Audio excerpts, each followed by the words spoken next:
Kalau lebih daripada 24 jam, dia dah float kan.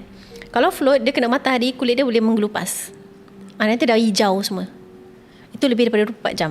Tapi ada yang dah 24 jam pun, dia masih okey tau. Setakat kembang saja, dia masih okey. Dia belum menggelembung. Menggelembung tu kita boleh kecutkan balik? Tak boleh. Tak boleh. Tak boleh. Keluar ayak balik, kecut balik tak boleh.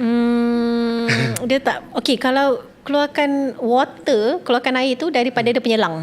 Kita boleh keluarkan lung dia tu, kita belah, ambil lung dia tu. Kalau you compress dia punya paru-paru, keluar air. Parah kan, Keluar air. Tapi tak adalah banyak mana. Tapi semua dah kembang. Semua dah kembang.